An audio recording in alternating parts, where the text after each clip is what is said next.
warahmatullahi wabarakatuh. Jumpa lagi dengan saya di channel ini. Seperti biasa, bagaimana kabar kawan-kawan semua? Semoga dalam keadaan sehat walafiat, dalam lindungan Allah Subhanahu wa taala, dan dimudahkan rezeki yang halal barokah. Amin ya Allah ya rabbal alamin. Kali ini saya akan mereaksi sebuah video tanya jawab tentang hukum agama dari Ustadz Adhar Idris. Menurut saya pribadi, sebenarnya video ini bukanlah video reaksi sebenarnya, karena memang saya tidak terlalu banyak mereaksi dari ceramah-ceramah beliau atau jawaban-jawaban beliau. Justru saya lebih fokus mendengarkan, mengaji gitu. Jadi marilah kita ngaji bareng di sini, dan karena itu tentu saja kita harus niatkan untuk belajar.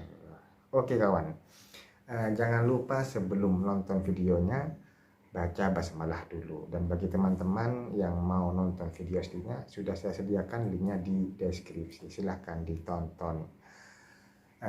Oke kawan, bismillahirrahmanirrahim, jom ke videonya.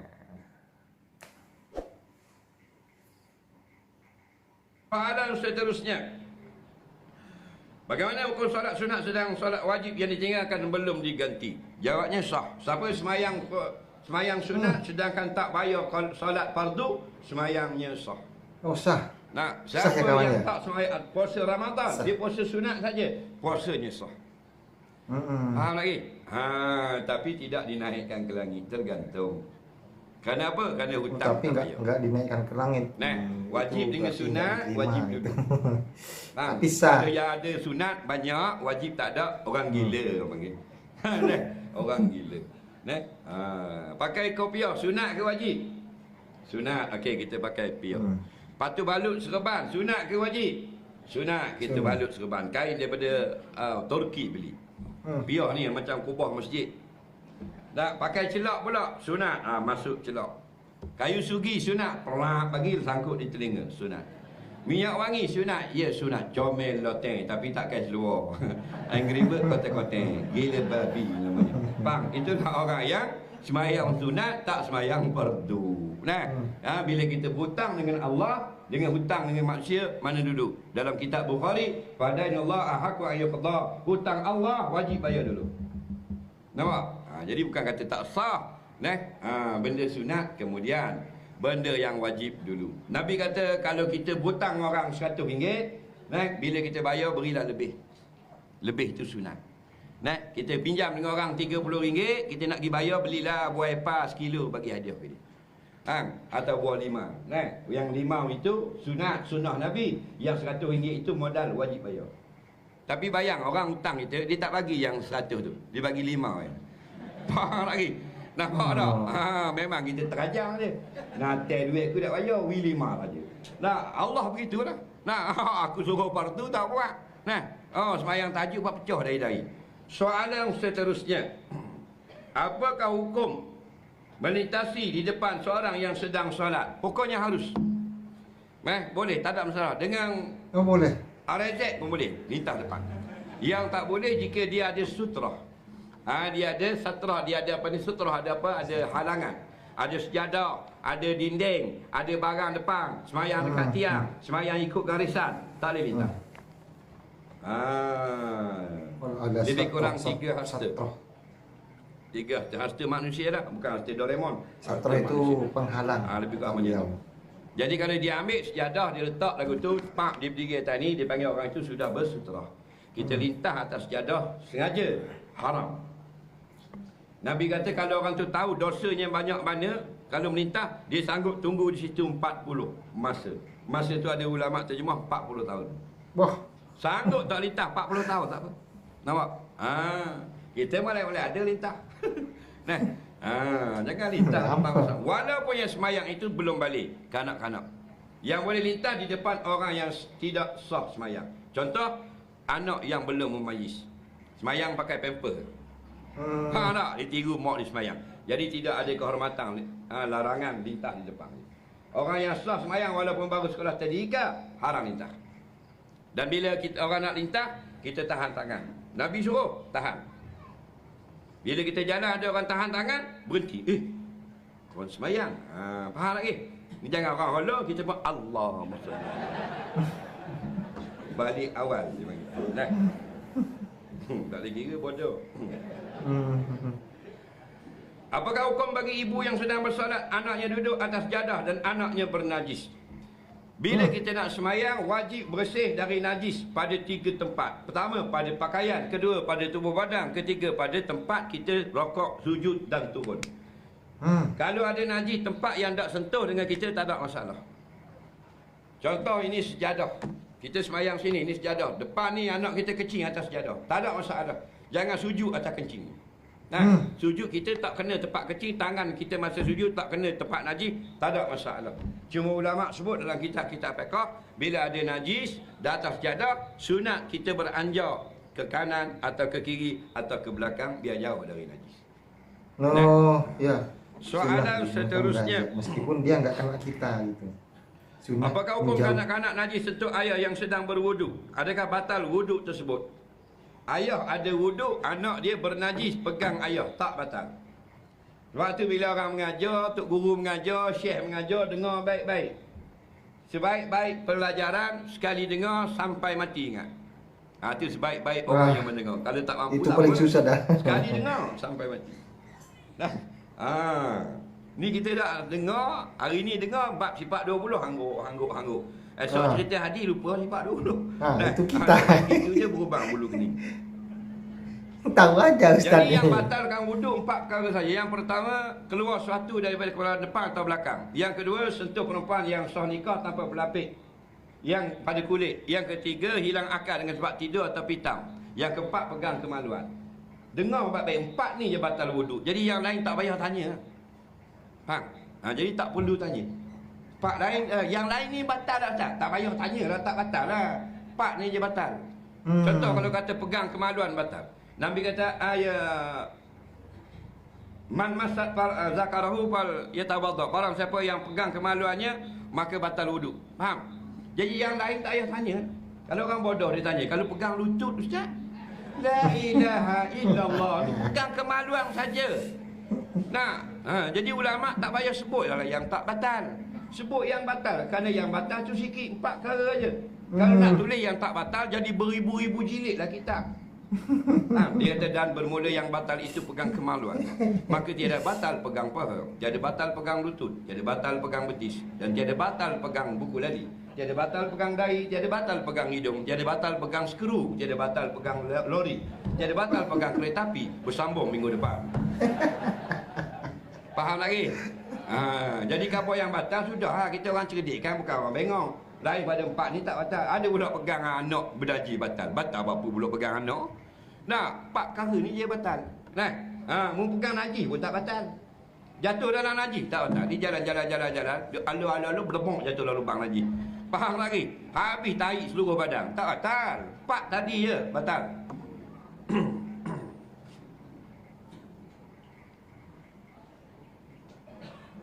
Bagaimana perhitungan di akhirat kelak orang yang tak pernah kenal Islam? Contoh masyarakat pribumi yang jauh daripada dunia luar. Kalau ada orang yang tak sampai risalah kenabian, tak sampai pada tentang kebenaran agama, maka itu dipanggil umat fatrah. Nah, jadi akhirat macam mana? Akhirat kita tengok. Kita kan belajar sifat Allah. Allah Maha Zalim dengan Maha Adil. Maha Adil. Dah dapat jawapan dia. Allah takkan azab orang yang dia tidak sampaikan para nabi, para pendakwah dan sebagainya. Nah, fa'amruhu ila Allah. Serahkan pekerjaan ini kepada Allah. Allah ni apa? Allah Maha Adil. Faham? Yang Allah azab ni orang-orang kafir yang sampai dah orang Islam, duduk bersama orang Islam, ada masjid, ada pendakwah, ada nabi, mereka tidak juga menerima Islam, itu akan diazab oleh Allah. Jadi umat fitrah ini atau umat fatrah, adakah masih wujud sekarang kita 2019? Wallahu a'lam. Kalau ada lah, itulah jawapannya. Soalan seterusnya. Dalam surah Yasin ayat 12 menyatakan Allah akan hidupkan seluruh manusia dan akan balas segala perbuatan mereka. Saya muskil akan pendapat mengatakan bahawa orang kafir akan termasuk dalam api neraka tanpa pengadilan. Namun ayat tersebut menyatakan seluruh manusia. Apakah seluruh manusia tersebut termasuk yang kafir? Baik. Dia kata Allah sebut dalam Quran antaranya surah Yasin, semua manusia akan diadili, dihisap pada hari kiamat. Jadi dia muskil dengan ada golongan yang mengatakan ada juga pendapat orang kafir tidak dihisap, terus masuk neraka. Yang betulnya dalam masalah ini memang dua-dua pendapat. Kedua-dua ini ahli sunnah wal jamaah. Pandangan yang pertama, semua orang termasuk yang kafir akan dihisap, akan diadili, akan ditanya. Nampak? Itu juga. Pendapat yang kedua, orang kafir tidak akan ditanya, tidak dihisap, terus dia masuk dalam neraka. Kedua-dua ni ulama ahli sunnah wal jamaah. Tak nak bala. Nah, dan kedua-dua ini ada sandaran masing-masing. Cuma pandangan lebih ramai di kalangan ahli tafsir ialah pandangan yang pertama. Seorang kafir pun akan dihisap, akan ditanya. Nampak? Summa inna alaina hisabahum. Summa nanti di hari kiamat, atas mereka itu orang kafir ini kami akan hisap juga. Nah, itu pandangan yang paling kuat. Nah, soalan seterusnya. Dalam doa, apakah nama arwah disebut perlu dibinkan kepada bapa atau bin kepada ibu? Baik, dia berdoa untuk arwah. Adakah dalam doa itu nak sebut contohnya bin mak atau bin ayah? Faham tak soalan? Jadi begini, kehidupan manusia ini semuanya pakai bin ayah. Daripada dunia sampai akhirat. Kita nak kata nak tukar bin, kena ada nas. Nas yang datang kepada kita tukar bin dalam masalah talqin. Dalam masalah talqin. Dalam hadis Abu Muhammad Al-Bahili, Nabi kata sebutkan bin mak ni. Jika tidak ada nama maknya tak ingat, bin Hawa. Nampak? Sebab tu dalam masalah baca talqin. Talqin ba'dal maut. Talqin ada dua, talqin orang yang dekat nak mati. Talqin lepas mati tanam di kubur. Talqin lepas mati. Orang sini tak talqin tak? Talqin tak kalau orang mati? Talqin. Aku Wahabi sini. Nampak tak? Kita tak mati ni, kampung-kampung orang kita tak tahu. Tak? Tanya dulu. Baca talqin tak sini? Baca. Nampak? Baik. Biarlah nak sebut juga. Baca talqin lepas pada mati ni pandangan ulama. Dua mazhab tidak sunat. Dua mazhab sunat. Tak payah nak balah bodoh. Kerana mereka imam mazhab. Siapa sini yang setara imam mazhab? Angkat tangan, aku nak selfie dengan dia. Nampak?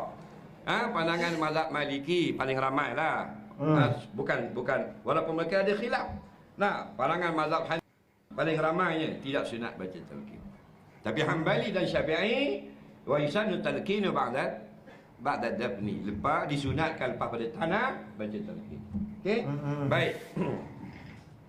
Jadi persoalan kaitan dengan talqin, nak bin ke mana? Bin mak.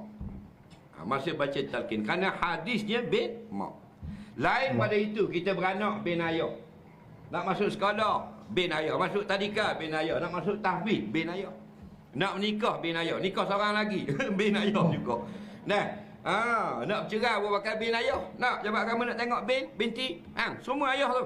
Nak sakit, nak masuk hospital, bin ayah. Nak keluar hospital, nak keluar pada wad, bin ayah. Nak masuk universiti, bin ayah. Nak masuk mengundi, bin ayah. Semua pakai bin ayah. Sampai ke akhirat ni bin ayah. Innakum satud'auna yaumal qiyamah bi asma'ikum wa asma'i abaikum, Nabi kata. Kamu akan dipanggil seorang-seorang di hadapan Allah hari kiamat dengan nama kamu, bin bapak kamu. Nampak? Jadi daripada awal kita hidup sampai akhirat bin ayah. Melainkan pada ketika baca talqin. Jadi dalam masalah lain bin ayah. Nampak? Tiba-tiba kita nak bin mak juga, tak ada masalah. Nak semayang ajak nak bin mak tak salah pun. Kalau berlakulah tukar bin pada IC lebuh bin mak, itu sudah lain. Itu anak tak sah tarah. Orang tanya Nabi ya Allah, anak tak sah tarah ni bin apa? Nabi kata al-waladu lil firash, bin mak.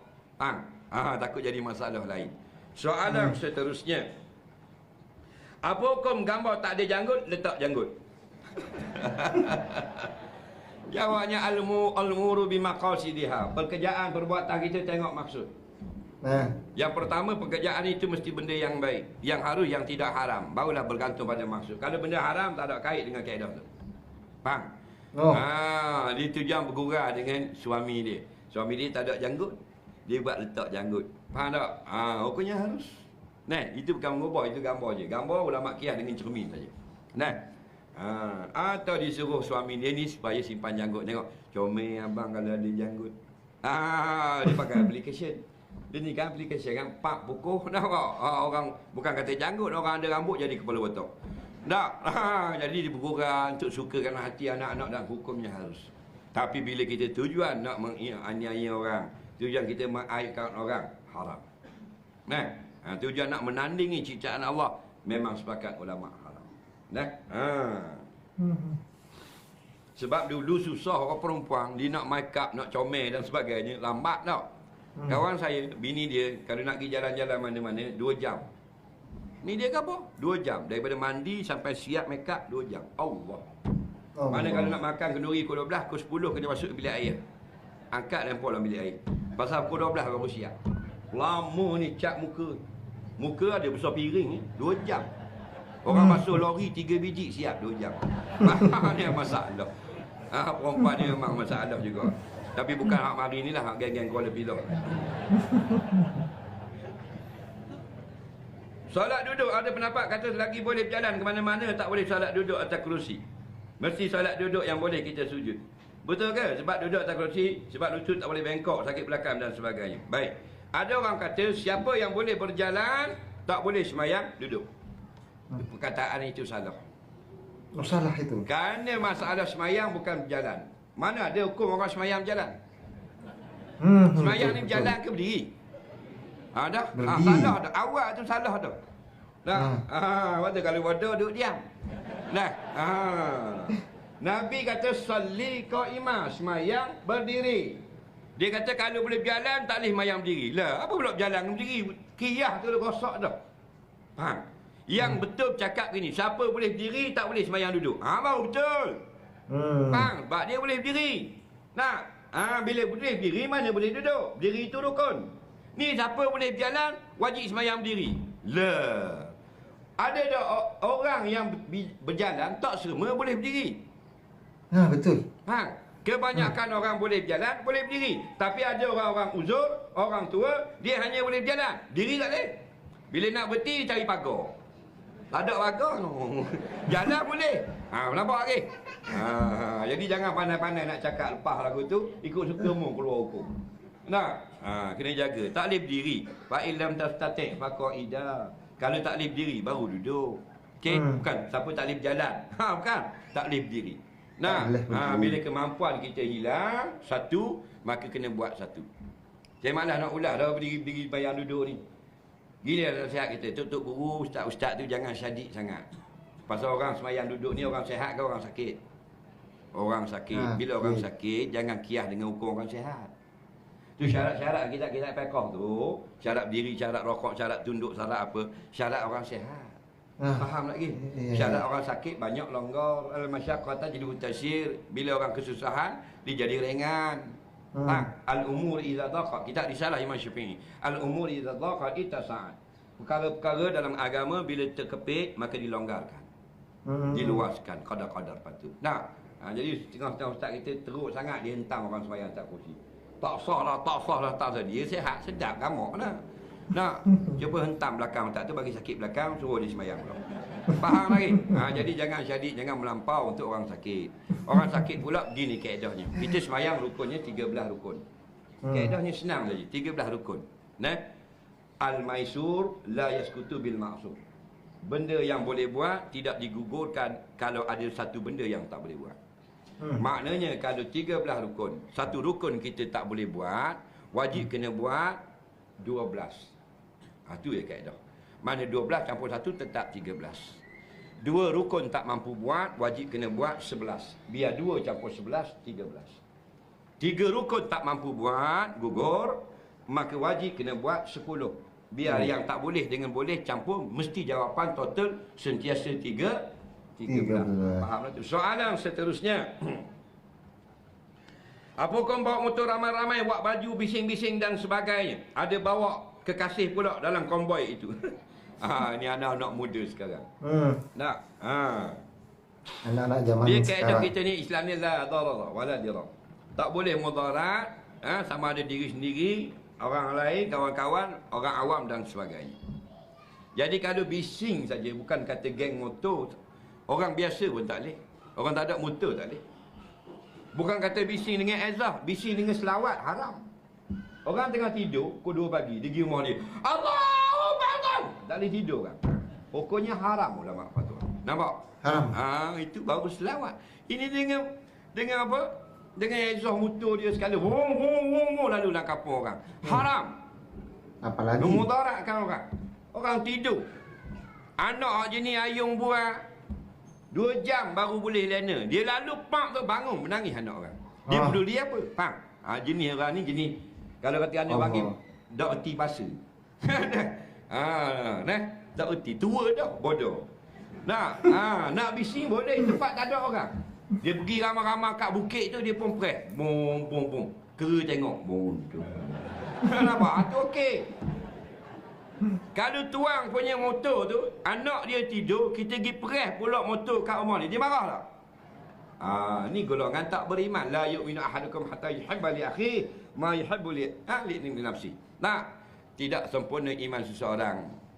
Sampailah dia buat benda yang dia suka orang buat baik kepada dia, dia buat benda baik itu kepada orang lain. Bukan tak ada konvoy, tapi jangan mudarat kat orang. Cukup dengan bergaya motor lawa sudah. Nak bising buat apa? Dia geng motor ni bila ramai dia mari syekh. Nampak? Syekh pula syekh syaitan, syekh ulama okey lah. Syekh syaitan mari. Sembelih korban dilakukan oleh peserta, tapi dia tidak pernah melakukan penyembelihan sebelum ini. Bagaimana dengan bacaan sebelum sembelihan dan semasa sembelihan tersebut? Jadi kalau saya ni Ustaz Idrus Azhar ini sangat alim ya. Semuanya pertanyaan dapat beliau jawab gitu. Dan semuanya sangat jelas, clear. Oke, lanjutkan. Sembelih ini sunat baca bismillah. Bismillahirrahmanirrahim. Kalau tidak bismillah kurang keberkatan. Nabi sebut dalam hadis, kullu amrin zibalin la yubda'u bihi bismillahirrahmanirrahim fa huwa abtar atau kama qala. Setiap pekerjaan yang boleh pada syarak, kita tak sebut bismillah pada awalnya, kurang berkat. Qalil barakah maknanya abtar ni qalil barakah, kurang berkatnya. Kita nak keberkatan hidup kita. Lebih-lebih lagi zaman kita sekarang. Zaman yang tak ada berkat. Faham? Zaman Nabi pun orang sentiasa cari keberkatan. Kita zaman mana? Zaman yang tak ada berkat, zaman suai. Lagi-lagi perlu banyak sebut bismillah. Tak, zaman kita ni zaman menipu kan? Betul tak? Menipu habis dah ni. Kerja-kerjaan menipu. Dia balik pukul 5 dia tak paskat. Dia kawan dia paskat pukul 10. 3 jam 1 jam. RM3 1 jam. Dah kalau 5 jam tipu. RM15 tak tak? 13 tahun buat kerja lepas main bis biji. Memang menipu dah ni. Rakyat tipu kerajaan. Betul tak? Tu contoh. Kerajaan tipu rakyat tu fardu ain dah. Jadi kita banyak kena baca bismillah. Baca bismillahirrahmanirrahim. Kemudian kalau sembelihan yang korban, sunat tuan korban sembelih sendiri. Kita masuk korban, lembu kita, kambing kita sembelih dengan tangan kita ikut cara Rasulullah. Nampak? Kalau mampu lah. Dan kalau korban, kita bertakbir masa menyembelih korban. Kita ambil pisau, pegang ramai-ramai. Allahu Akbar, Allahu Akbar, Allahu Akbar. Takbir. Jangan sampai petang pula. Tidur lembu tu. Sekejap dah. Ramai orang lelaki tak boleh takbir. Takbir raya dia tak ingat. Tapi ada ke orang buat suami? Faham tak ni? Dia kata yang siapa mana orang lelaki tak reti takbir, khunsa. Allah. Dia 5 alamat khunsa. Tak reti baca doa. Apa benda tak reti baca doa selamat. Tak boleh takbir raya. Tak pandai bang. Lepas tu tak reti mengucap dengan masyarakat. Faham lagi? Tu semua khunsa. Nampak tak? Jadi kita balik cek. Suami kita khunsa lagi-lagi. Dia pula takbir raya. Bentong ya. Tengok orang takbir raya malam-malam raya. 3 orang yang takbir. Tok Imam, Tok Bilal, Tok Siap. Tok Imam, Tok Bilal, Tok Siap. Pusing gitu mikrofon. Faham? Kau dia? Takbir. Takbir. Bisa. Apa dia gini? Period ke apa? Nampak? Nah, takbir raya pun tak reti. Jangan buat suami. Bongok tengok. Faham tak? Ada pula buat laki takbir. Bukan nak lagu. Kok tak penting, tak masuk pitching tak apa. Ha. Nah. Itu masalah ni saya sebut ni pasal berlaku banyak. Takbir tak reti. Pakai maybe 40,000 bodoh tengok. Nah, orang dulu jalan kaki pandai takbir. Nah, Allah bagi nikmat maybe masuk aircon full sejuk. Nah, naik hujan tak kena, panas tak kena. Balas nikmat Allah. Walitakbirullah ala ma hadakum.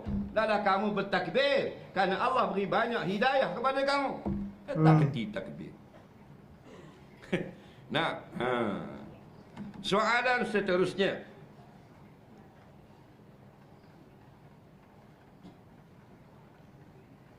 Sunnah Nabi balas kejahatan orang kebaikan. Patutkah kita bersabar bila orang hina maki kita atau perlu pertahankan maruah kita? Dia selagi sampai tak memudaratkan yang bahasa umum, maka kita sabar. Kalau kemudarat itu besar, tak boleh sabar. Kita kena bertindak. Lepas tu dia ada hukum tasamuh. Kita jadi terapik, jadi JPJ. Ada benda kita maafkan, ada benda tak dimaaf. Tak, takat dia tak ingat lesen mati.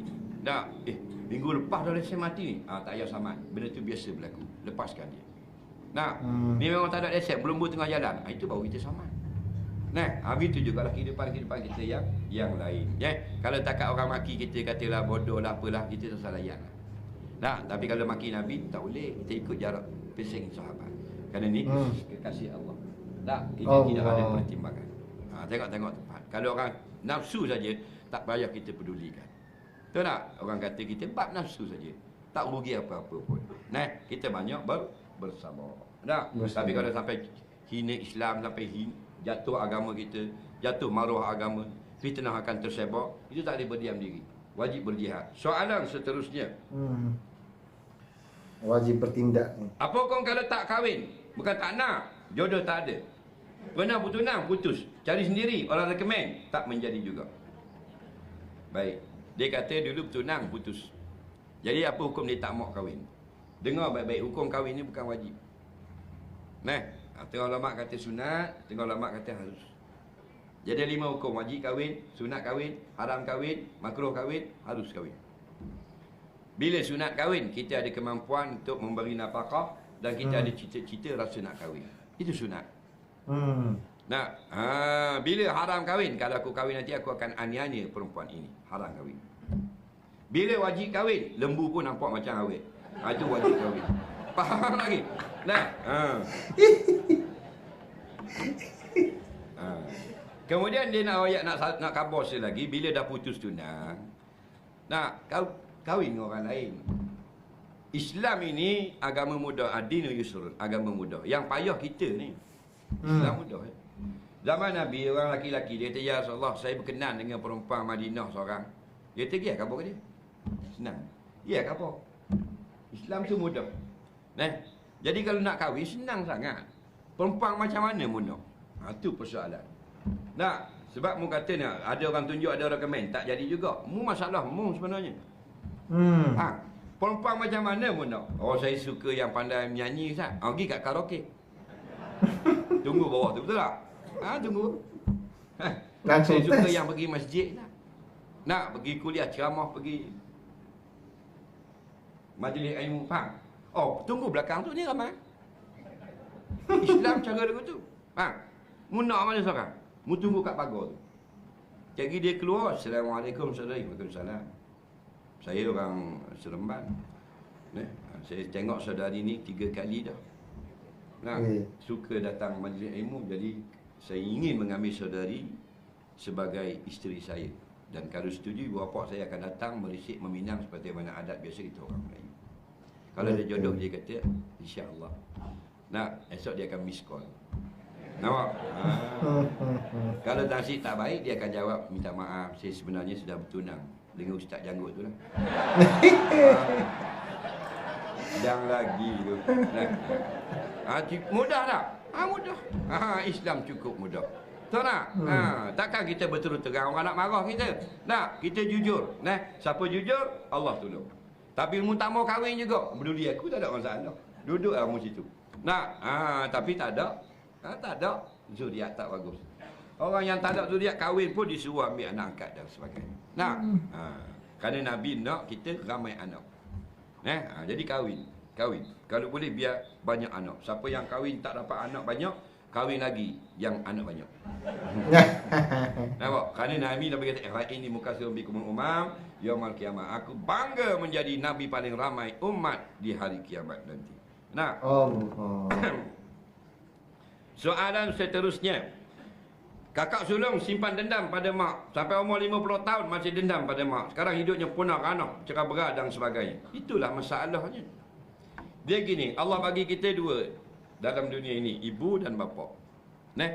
Dua ni molek ke huduh ke, itulah ibu bapa kita. Tak ada jual lah kat Maidin, tak ada mall mana pun tak ada. Lazada pun tak ada jual ibu bapa. Kalau ada tu di rumah kita. Jadi buatlah yang terbaik. Walaupun ibu bapa tu kafir lagi, dia masuk Islam dah, ibu bapa kafir lagi, masuk juga dalam ayat wabil walidaini ihsan. Dan bagi dua ibu bapa kamu buat baik. Kata ulama tafsir, sekali ibu bapa tu masih kafir. Nampak? Jadi kalau kita ada salah silap begini dengan ibu bapa salah dengan kita, maafkan. Jangan tunggu lama. Tak ada manusia yang sempurna. Itu ibu bapa kita bukan nabi. Ada benda kita tak berkenan, ada benda dia silap, ada benda tak boleh. Kalau benda dia perlukan tegurang, kita bukan nabi juga. Kalau benda itu tak perlu tegurang, cuma kita perlu kemaafan daripada anak. Maafkan ibu bapa kita. Faham? Tak ada dia, tak ada kita. Dia asal, kita borak. Huduh lagu mana pun perangai, itulah mak kita. One and only. Betul tak? Maafkanlah. Dia beranakkan kita. Apa kata kalau dia beranak itu dia buang dalam sungai. Mampu kerah. Nampak? Itulah. Kalau jasa-jasa ibu bapa. Tak ada orang semua ibu bapa. Macam-macam masalah sebut ibu bapa. Ibu bapa berakhir maki carut ke anak. Jadi wak zalim ke anak. Jadi tak mau ikut perintah agama. Teruskan. Jangan kita sakit hati dan dendam. Tegur dan doakan selalu untuk ibu bapa. Soalan seterusnya. Apakah hukum bila seorang isteri memaksa suaminya ceraikannya kerana nak kahwin dengan teman laki-lakinya? Orang perempuan yang macam ni tak akan dapat masuk syurga. Tak usah masuk, bau syurga tak dapat. Inilah paling banyak. Kalau kes-kes perceraian, isteri dipaksa oleh suami dipaksa oleh isteri untuk melapaskan talak. Faham tak? Atau perempuan ni bahaya caranya untuk masuk syurga. Dia syaitan tengok dia, syaitan lari. Dia bisa lagi. Nampak dia bisa lagi. Innal mar'ata idza aqbalat ala surati syaitan wa idza adbarat surati syaitan. Perempuan ni bila dia datang, syaitan hiah dia. Dia pusing belakang pun syaitan hiah. Bisa mainan dia. Dengar baik-baik. Perempuan, mu anak raja ke, mu anak agung ke, anak Perdana Menteri ke, anak Timbalan ke, anak Timbalan yang nak naik ke? Faham? Ada kira. Faham? Dengar satu hadis. Ayyuma mar'atin sa'alat talaqan min zawjiha min bighairi ba'sin fa haramun 'alaiha tara'iyatun janahu kama qala. Nabi kata mana-mana perempuan atau isteri yang minta cerai akan suaminya tanpa jahat suaminya, maka perempuan itu tidak cium bau syurga. Allah. Walaupun dia sudah bercerai dengan suami yang pertama, dia minta cerai. Suami kedua dia kahwin, dia jadi isteri solehah, tak dapat juga masuk syurga. Kerana tak lepas dengan dosa suami pertama. Faham lagi? Dia bercerai, dia kahwin pertama, dia minta cerai. Faham lagi? Dia nak kahwin dengan orang lain, minta cerai tanpa sebab. Faham lagi? Kemudian dia kahwin yang kedua, dia jadi isteri solehah. Siang puasa sunat, malam tahajud. Tetap tak dapat bau syurga. Dia kena minta halal dengan suami pertama di akhirat. Suami dia halal, alhamdulillah. Suami dia tak halal, bayar dengan pahala. Tak lepas pahala, masuk syurga. Masuk neraka. Hati-hati. Ada 5 sebab yang goleknya dalam negara kita Malaysia ikut enakmen negeri tertentu boleh minta cerai. Yang tak harap. Pertama, suami tak beri nafkah. Biasanya setahun dan ke atas. Yang kedua, suami tak benarkan dia buat benda yang wajib. Suami tak benar pakai tudung, suami tak benar semayang. Yang ketiga, suami suruh buat yang haram, suruh minum ketung, suruh minum arak dan sebagainya. Dan, yang keempat, suami dera, pukul terajang yang melukakan, berdarah dan sebagainya. Dan yang kelima, suami kena jail, kena penjara sekurang-kurang 3 tahun dan ke atas. Jangan ikut suka kita je. Nak kenang dengan lelaki lain, cerahlah saya bang. Cerah saya bang. Faham? Kalau tidak, saya duduk tengah jalan, biar lori langgar. Macam-macam peseng. Nak, pengingat, walaupun jadi baik pun sekalipun, sudah Nabi sebut, haram masuk syurga. Allah. Faham lagi? Hukum kalau institusi kewangan Islam mengambil pekerja bukan Islam, malah diberi kejawatan gaji besar. Sedangkan satu pekerjanya adalah bawah adalah Islam. Dia tak kira Islam, tak Islam. Kalau kita ni tidak adil, hukumnya zalim. Orang zalim tempatnya neraka. Neraka. Tak kira mu kerajaan ke, mu siapa ke, mu rakyat ke, mu ibu bapa ke, mu orang syarikat ke, zalim tempatnya neraka. Inna a'tadna lidh-dhalimina nara. Sesungguhnya kami sediakan tempat untuk orang zalim. Best. Api neraka hari kiamat. Nampak? Zalim itu tak peduli siapa-siapa. Soalan seterusnya. Saya musafir, Zuhur Asar sudah jamak qasar, Maghrib dah sampai ke destinasi dan ingin bermalam. Apakah kita boleh jamak qasar Maghrib, Isyak, atau salat seperti biasa bila sampai di destinasi? Dengar baik-baik. Kita dari Seremban nak pergi ke suatu destinasi. Maka adakah kita sampai di JB Johor Bahru, JDT nanti boleh jamak lagi bila sudah sampai di Johor Bahru? Ada hal lah kerja di Johor Bahru, orang Seremban. Jawabnya tengok. Kalau kita masih lagi musafir di Johor Bahru tu singgah, boleh jamak qasar. Kalau kita sampai di Johor Bahru hilang nama musafir jadi pemukim Johor Bahru, tak boleh jamak qasar. Nak tahu boleh atau tidak begini. Siapa yang bermusafir dari Seremban nak pergi ke Johor Bahru JB, apa lama mana nak duduk? Nak duduk 3 hari atau kurang. Faham? Nak singgah sana, nak duduk stay 3 hari atau kurang. Maka sampai di JB, dia dinamakan musafir yang singgah. Boleh jamak, boleh kosong. Siapa yang nak duduk di JB 4 hari dan ke atas, sampai saja di mukim destinasi, dia bertukar nama kepada pemukim Johor Bahru. Haram jamak, haram kosong. Faham tak? Angguk-angguk kaki kena cabut hijau sepinggan. Faham, Ustaz. Soalan seterusnya. Apa perlu kita buat? Pegawai atasan hanya beri arahan ikut buku semata-mata tanpa mendalami masalah pekerja bawahan. Nabi kata yang terbaik ialah dengan musyawarah. Walaupun kita pangkat tinggi, pekerja kita pangkat rendah, biar ada musyawarah. Musyawarah tak mesti 12 jam. Musyawarah 2 minit tu musyawarah juga. Nak kita dengar percakapan orang supaya jadi lebih baik. Itu. Betul. Kalau cakap hantar WhatsApp yang suruh buat kerja begini. Dia kurang baik. Kurang baik. Walaupun benda bertulis ni kadang betul dah, dia memang betul fakta. Tetapi kalau silap adun tak jadi. Sebab tu bini kita, tengok bini kita bila keluar resipi dalam TV, berlari bini kita. Tengah-tengah duduk tidur bangun ni ambil kertas tulis. Keluar resipi yang dia tunggu. Nampak? Dia tulis tu, telur itik 15 biji. Garam 11 kilo. Contoh, cuka 3 mililiter. Sedikit sabun. Dan dia pun buat, tak jadi macam Syekh buat. Pasal apa? Pasal dia salin saja. Dia tak mesyuarah. Kita dengar cara macam mana nak letak bawang, macam mana nak buka api panas ke tidak. Baru dapat sama taste. Betul tak? Begitulah dengan kita, dengan pekerja bawahan kita. Kurang-kurang kita bertemu mata, mendengar ucapan-ucapan daripada orang bawahan kita. Apa hukum saya sudah bagi soalan, tapi soalan saya tidak disampaikan pada ustaz? Jawabnya tengok keperluan. Kalau soalan itu sudah ditanya oleh orang lain, dia lalu dibuang. Tak ada masalah. Kalau soalan provokasi, nak hina-hina orang, tak boleh. Tak, soalan nak condemn ni, saya banyak pergi. Dia soalan tu nak jatuhkan imam-imam di masjid tu. Faham lagi? Jadi kita tak baca, jadi perbalahan. Soalan ni biarlah orang lain dapat tumpang manfaat. Soalan seterusnya. Apa hukum kita minta BSS atau MSS dari syarikat tempat kita bekerja? Kalau benda itu dibenarkan, boleh. Apa pandangan Ustaz tentang jerebu? Adakah di ini dukhan yang termasuk dalam Quran? Dukhan ini ialah alamat dekat nak berlaku kehancuran alam. Sekarang bukan dukhan. Dukhan ini keluar daripada lubang-lubang bumi dan asapnya menutup sepertiga bumi mulanya, akhirnya semakin banyak. Itu dukhan. Dalam surah Ad-Dukhan. Sekarang bukan Ad-Dukhan itu orang bakar sapoh. Orang bakar sapoh. Sumatera bakar sapoh, Kalimantan bakar sapoh. Sumatera ni saiz semenanjung, 3 biji semenanjung. Besar Sumatera ni. Dia sekali dia bakar hutan, sekali bakar kayu-kayu lama nak tanam baru, besar negeri Pahang sekali bakar. Bayang.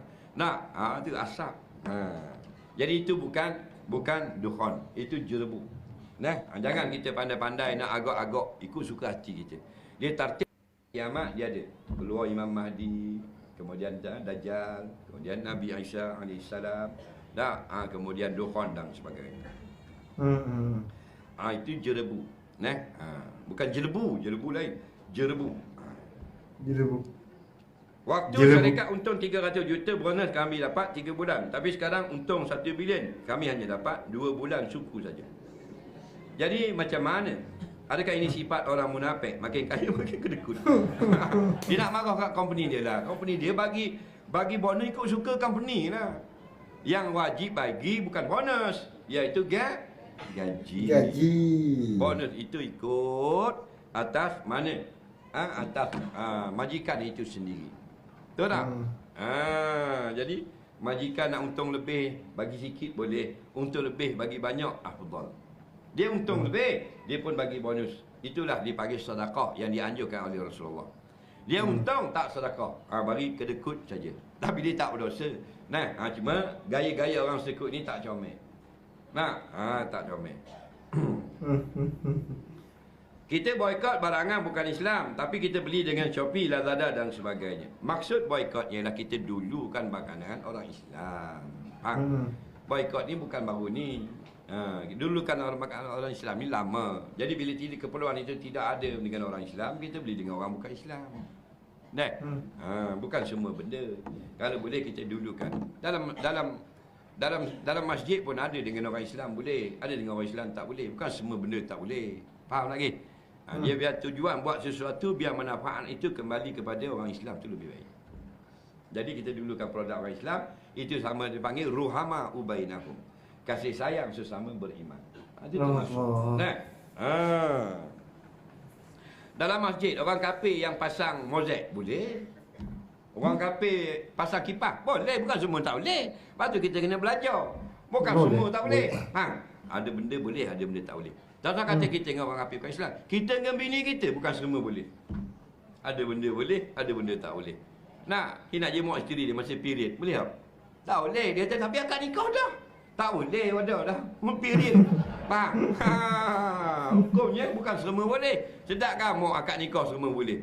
Tak boleh. Piti duit bini dia, bini mu tak boleh ambil. Faham? Walaupun mu antaran mu 3 juta. Duit bini mu lah. Ramai orang suami dia ambil duit bini. Tak bagi derhaka dia. Faham tak? Kita bagi juga. Bini pun tolol juga. Faham lagi? Ada benda boleh, ada benda tak boleh. Itunya dibezakan dengan majlis ilmu. Tapi kalau dia orang kafir jadi imam, tak boleh kena qada semayang walaupun pasalan baru sedar. Pasalan baru sedar. Assalamualaikum warahmatullahi. Kena qada semua dah. Satu masjid je yang kena. Faham? Tapi kalau pasang kipas boleh, pasang mozaik. Soalan seterusnya. Adakah mayat mendengar suara orang yang masih hidup? Ada 2 soalan. Lepas tu kita lancarkan kutipan dulu. Mayat ni apa benda? Mayat ni orang mati. Orang Melayu panggil benda orang mati. Mayat. Mayat. Orang Melayu panggil apa? Jenazah. Jenazah bahasa Arab. Dia nak bahasa Malaysia. Mayat bahasa Arab. Mayat. Tengok. Orang mati pun tak erti lagi. Faham lagi? Lepas tu untung mari mengaji bodoh balik cerdik. Jangan kita bahasa banyak ilmu. Pergilah mana-mana majlis. Nampak tak? Saya mula-mula baca kitab Syekh Nuruddin Banjar tahun 95. Tu dapat kitab dia. Budak-budak Mesir balik hantar. Oh, baru kita kenal. Kenal. Oh, dia ni orang alim ni. Kalau tulis macam ni orang alim. Masa tu kita duduk main kitab-kitab fatwa ulama-ulama dunia. Dapat kitab Syekh Nuruddin. 5-6 biji budak-budak Mesir hantar. Tengok dia punya nakal, ni ulama. Tulisan begini ni ulama. Contoh kita kena banyak dengar, banyak kita rendah diri kau orang. Gini, dengar baik-baik. Kalau dalam kitab-kitab lama dia panggil bangkai. Bangkai. Bahasa Melayu. Mayat tu mayitun bahasa Arab. Mayat bahasa Arab. Kitab lama, kitab turah lama, kitab kuning. Dia bangkai. Tapi sekarang kita panggil jenazah bahasa Arab juga. Jenazah boleh, jinazah pun boleh. Jangan pakai ayat lama tu marah ke orang. Walaupun boleh betul dari bahasa lama bangkai itu, tapi sekarang jadi fitnah. Tak ikut. Jangan tanya pukul berapa simpan tanam bangkai ayah esok. Bergaduh kita esok. Faham lagi? Bertumbuk sakan depan. Baik, bila orang mati dapat tak dia mendengar orang yang hidup? Soalan yang baik sekali pada pagi ini. Orang yang hidup itu hidup, orang yang mati itu hidup. Tu. Orang hidup apa maksud? Kita faham dah orang hidup itu hidup. Orang mati itu hidup di alam barzah. Dengan rohnya. Baik. Bila kita pergi ke kubur, Nabi pesan ke kita suruh sampaikan salam, suruh lapas salam, suruh ucap salam. Assalamualaikum sekurang-kurang. Dalam hadis, Assalamualaikum ya ahlal kubur. Hadis yang lain, Assalamualaikum ya dar qaumi mu'minin. Baik, bila Nabi suruh kita lapaskan salam kepada kubur itu, adakah Nabi suruh kita lapaskan kepada benda yang jamat, benda yang jumud, yang tidak hidup? Salah. Mereka mendengar. Kerana itu Nabi suruh sampaikan salam. Mereka mendengar. Orang mati mendengar. Bila? Biiznillah, dengan izin Allah. Dengan izin Allah. Sebab tu dalam hadis, bila kita beri salam kepada kubur, Nabi kata Allah kembalikan roh dan mayat itu menjawab salam. Yang kedua, mengenal orang yang ziarah. Dan yang ketiga, dia dapat rasa hilang kesunyian dengan kedatangan kunjungan tersebut. Ini syarat. Faham lagi? Orang mati jelas dalam hadis itu menjawab salam. Kenapa dia jawab salam? Kerana dia mendengar. Assalamualaikum ya ahlal kubur. Kita pergi kubur mak kita, Assalamualaikum ya ummi. Mak kita dengar insya Allah. Insya Allah mesti ada. Bukan kata mati orang hidup pun insya Allah. Faham? Ada tak orang mari ke rumah kita duduk dalam rumah tak dengar dia beri salam? Dia dah balik dah. Kita call, dia dah kata dia mari dah tadi beri salam, kita tak dengar. Ada tak? Dah kita hidup ke mati macam tu? Mati? Hidup. Tapi Allah tidak izin. Maka mati kita juga. Kalau tak izin, tak dengar. Jadi orang mati mendengar. Orang mati itu mendengar. Jadi dia jawab salam. Ingat itu kawan. Yang tak dengarnya ialah kita. Kita tak dengar orang mati. Orang mati dengar kita. Itu jawapannya. Jadi justru kita ini nggak bisa mendengar mereka. Itu. Dalil hadis-hadis sahih. Tahu tak? Kita dengar tak orang mati? Tak dengar.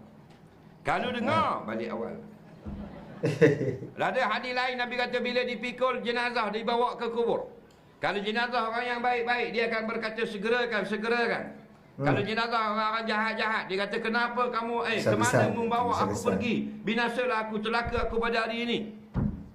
Kemudian belakang Nabi kata wa yasma'u sautaha kullu syai' illa insan. Semua makhluk mendengar suara mayat di atas usungan tadi melainkan manusia.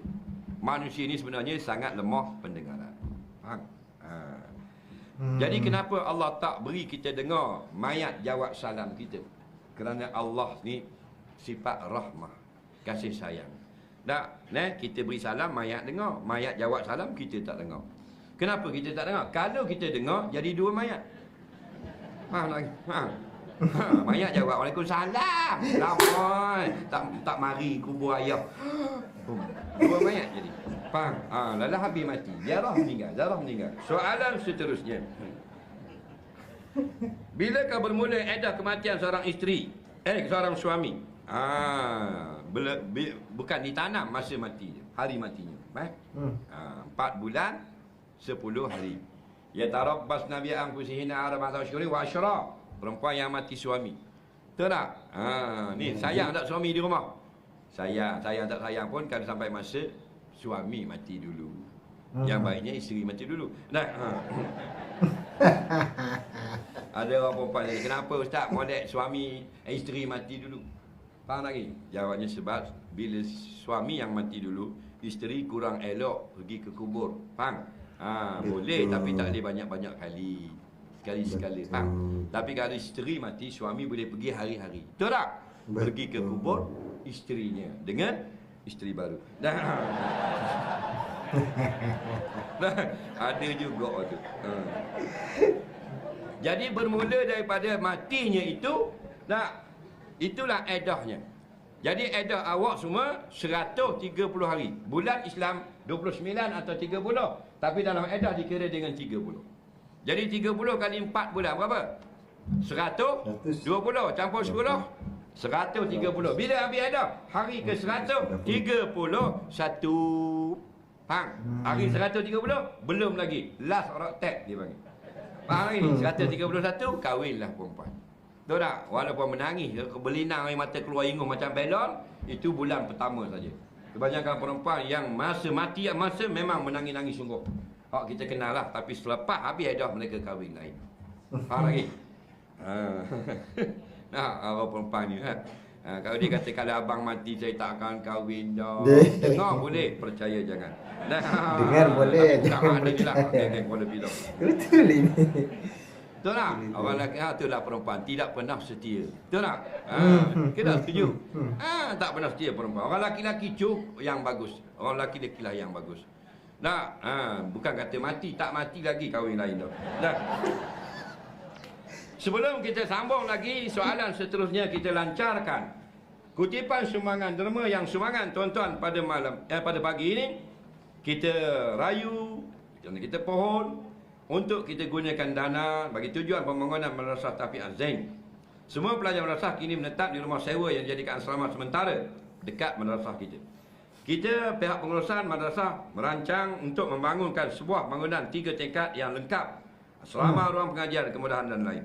Madrasah Tafiq Az-Zain atau MATAZ ini merupakan salah satu cawangan pengajian tahfiz, i'dad, tafakuh di bawah bimbingan alim murabi Tuan Guru Syekh Muhammad Nuruddin Al-Marbu Al-Banjari Al-Makki, dan melahirkan kepada hufaz dan ilmuwan Islam Ahlussunnah wal Jamaah.